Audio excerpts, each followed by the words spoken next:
Assalamu alaikum. Today we will discuss about chemical bonding. This is Huma and you are watching Education Essentials. आज इस class में हमने octet rule discuss करना है। Last class में हमने कुछ डिस्कस कर लिया था, थोड़ा सा रह गया था, बाकी हम आज करेंगे octet rule. So basically, first of all, I would like to explain this term. Basically, this is the tendency of atoms to attain the maximum of 8 electrons in their valence shell is known as octet rule. Valence shell क्या होता है? Last वाला shell हम उसको valence shell कहते हैं. Valence shell हर element की electronic configuration अगर हम देखते हैं तो उसका जो लास्ट वाला शेल है उसमें वो मैक्सिमम ये कोशिश करता है कि उसके 8 इलेक्ट्रॉन्स पूरे हो जाएं. 8 इलेक्ट्रॉन्स, ठीक है. वो 8 इलेक्ट्रॉन्स पूरे करने की कोशिश करता है. इसके लिए उसको चाहे वो लूज़ करने पड़े कुछ इलेक्ट्रॉन्स या गेन करने पड़े. फॉर एग्जांपल अगर उसके 6 इलेक्ट्रॉन्स आउटर शेल में हैं तो वो क्या करेगा, 2 इलेक्ट्रॉन्स कहीं से बोरो कर लेगा, गेन कर लेगा, तो वो क्या हो जाएंगे, टोटल 8 इलेक्ट्रॉन्स हो जाएंगे. कहीं पे ऐसा देखा गया है कि 9 इलेक्ट्रॉन्स उसके पास अगर हैं तो वो 1 इलेक्ट्रॉन क्या करता है, वो लूज़ कर देता है और जाके वो अपनी टेंडेंसी अटेन कर लेता है 8 इलेक्ट्रॉन्स की, जो कि ऑक्टेट रूल कहलाता है. अब बहुत से ऐसे एलिमेंट्स हैं जो कि ये रूल फॉलो तो करते हैं, बट ज़रूरी नहीं कि इसको हम यूनिवर्सल मान लें. यूनिवर्सल ला इसको इसलिए नहीं माना जा सकता क्योंकि बहुत से ऐसे एलिमेंट्स या बहुत से ऐसे एटम्स देखे गए हैं जो कि इस रूल को फॉलो नहीं करते. वो हम लास्ट पे देखेंगे इस लेक्चर के. सबसे पहले हम इस रूल को मज़ीद डिस्क्राइब कर लेते हैं कि इस रूल में ऐसा क्या है कि बहुत सारे एलिमेंट्स इसको फॉलो कर रहे हैं. जो होती हैं नोबल गैसेस, आपने देखा होगा पीरियोडिक टेबल के बिल्कुल राइट साइड पे नोबल गैसेस का चार्ट है, ठीक है. नोबल गैसेस हैं. फॉर एग्जांपल सबसे ऊपर हीलियम है, फिर नियोन आता है, फिर आर्गोन आता है. इसी तरह बहुत सारी नोबल गैसेस जो हैं वो ग्रुप वाइज जो हैं वो उसको मेंटेन किया गया है इस साइड पे. अब जहाँ पे जो भी एलिमेंट्स हैं, फॉर एग्जांपल अगर मैं बात करती हूँ लिथियम की, तो लिथियम का एलिमेंट नंबर जो है, एटॉमिक नंबर, वो 3 है. उसकी कोशिश यही होगी कि मैं हीलियम का जो इलेक्ट्रॉनिक कन्फिग्रेशन है वो अटेन कर लूँ. उसकी मोस्ट स्टेबिलिटी है जाके इलेक्ट्रॉनिक कन्फिग्रेशन 2, उसका एटॉमिक नंबर है, उसकी इलेक्ट्रॉनिक कन्फिग्रेशन यहाँ पे जाके स्टेबल हो जाती है. अब यहाँ पे इसी पीरियड में लिथियम मौजूद है, उसकी भी यही कोशिश होगी कि मैं हीलियम का इलेक्ट्रॉनिक कन्फिग्रेशन जो है वो अटेन कर लूँ. वो कैसे अटेन करेगा, सबसे पहले देख लेते हैं कि इसका इलेक्ट्रॉनिक कन्फिग्रेशन क्या है. अगर हम इसको लिखते हैं 1s2 2s1, ओके.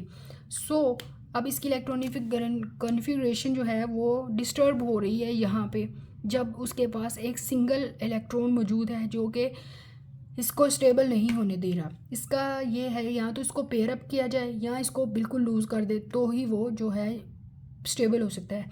तो इसने ये फ़ैसला किया कि ये इसको लूज़ करने के बाद मज़ीद ज़्यादा स्टेबल हो सकता है. तो इसके बाद स्टेबल कन्फिग्रेशन इसकी 1s2 हो जाएगी, जो कि बिल्कुल सेम हीलियम की भी इसी तरह है 1s2.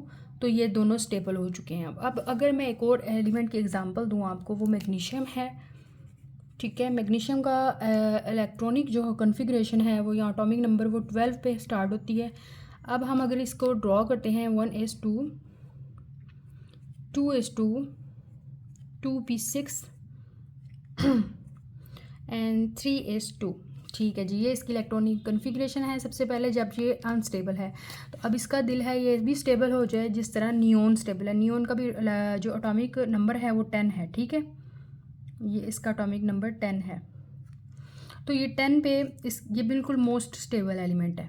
नोबल गैस है, डेट्स वाई मोस्ट स्टेबल है. अब इसका भी यही होता है, मैग्नीशियम का भी, ये भी इस तरह की कन्फिग्रेशन अटेन करके मैक्सिमम हो जाए स्टेबल. तो अब ये क्या करेगा, जबकि इसका ये भी शेल पूरा है, ये भी शेल पूरा है, ये भी जबकि ये जो है 3s2 वाला जो शेल है ये इसकी कन्फिग्रेशन को ख़राब कर रहा है.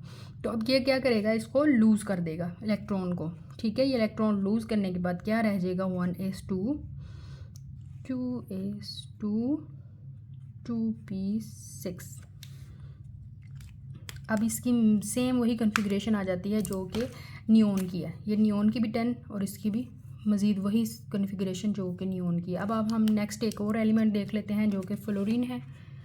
फ्लोरीन का एटॉमिक नंबर 9 है।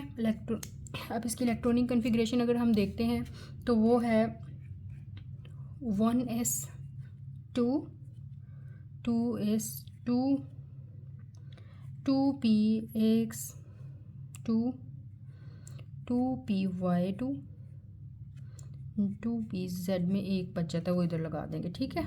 अब इसकी देख लेते हैं कि ये जो इसका पी शेल है उसमें उसके पास हैं 5 इलेक्ट्रॉन्स। इसमें टोटल इसके पास कितने इलेक्ट्रॉन्स हैं? 5 इलेक्ट्रॉन्स आ रहे हैं। लेकिन इसको आपको पता है जो पी शेल है उसमें मैक्सिमम 6 आ सकते हैं इलेक्ट्रॉन्स। तो ये जब 5 इलेक्ट्रॉन्स है तो ये एक गेन कर लेता है, अगर +1 इलेक्ट्रॉन अगर कर लेता है तो इसके बन जाते हैं 6 इलेक्ट्रॉन्स। तो ये क्या करेगा, ये कहीं से गेन कर लेगा एक इलेक्ट्रॉन और इसकी जो कन्फिग्रेशन है वो कंप्लीट हो जाएगी। यानी कि ये हो जाएगा 1s2 2s2 एंड 2p6, ठीक है। तो ये इस तरह जो है वो नियोन की कन्फिग्रेशन पा लेगा जो कि 10 है, यानी उसके भी कन्फिग्रेशन में 10 इलेक्ट्रॉन्स हैं, तो इसकी भी स्टेबिलिटी हो जाएगी क्रिएट, ठीक है। अब हम देख लेते हैं नेक्स्ट जो है वो एक और एलिमेंट डिस्कस कर लेते हैं ताकि मज़ीद समझ आ जाए।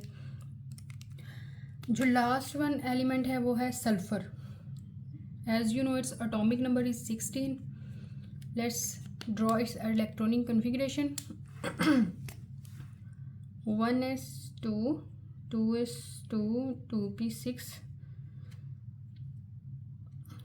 3s2 3p 3px 3py 3pnz। अब यहाँ पे देख लें कितने एलिमेंट्स रह जाते हैं, वो हम इसके पी शेल में इक्वली डिस्ट्रीब्यूट कर देंगे। 2 3 4 6 and 4 10 10 12 12 13 14 15 16 4 जो हैं वो एलिमेंट्स इलेक्ट्रॉन्स रह गए हैं। इसमें 2 इलेक्ट्रॉन्स, इसमें 1 और इसमें भी 1 हम इलेक्ट्रॉन ऐड कर देंगे, ठीक है। अब देखें पी शेल जो है आपको पता है उसके पास 6 इलेक्ट्रॉन्स हों तो वो स्टेबल होता है। अब हमारे इस पी शेल में कितने इलेक्ट्रॉन्स हैं? 2 3 and 4। पी के पास 4 इलेक्ट्रॉन्स हैं, ठीक है।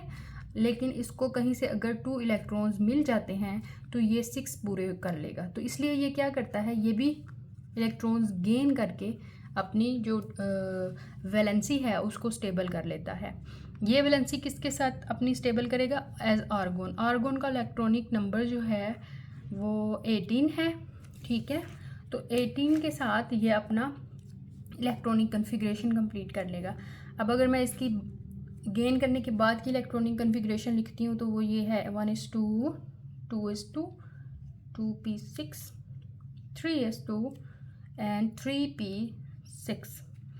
तो ये इसकी फाइनल जो है स्टेबल वाली इलेक्ट्रॉनिक कन्फिग्रेशन आ जाएगी जो कि बिल्कुल आर्गोन के साथ एयर आर्गोन जैसी है। जैसे यार आर्गोन की इलेक्ट्रॉनिक कन्फिग्रेशन है सेम एज उसने भी अटेन कर ली है। That's why both are become stable.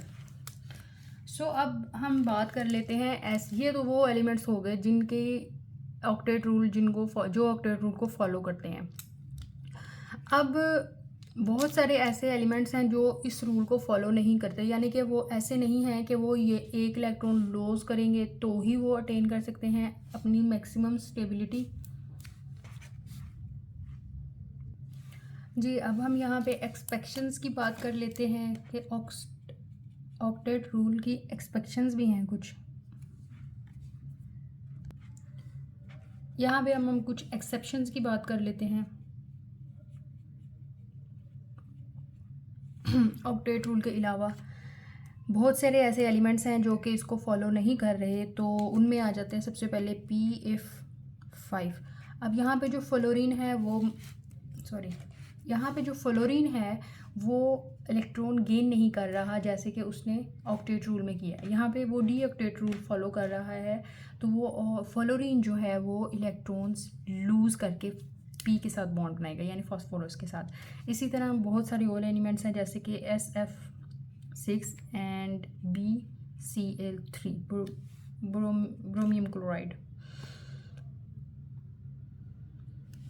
तो ये था आज का टॉपिक, ऑक्टेट रूल हमने कैसे फॉलो करते हैं एलिमेंट्स, और कैसे जो है वो कुछ एलिमेंट्स जो हैं वो इसको फॉलो नहीं करते। अगर इसमें किसी किस्म की कन्फ्यूजन हो तो आप बिला झिझक कमेंट सेक्शन में मुझे बता सकते हैं। Thank you.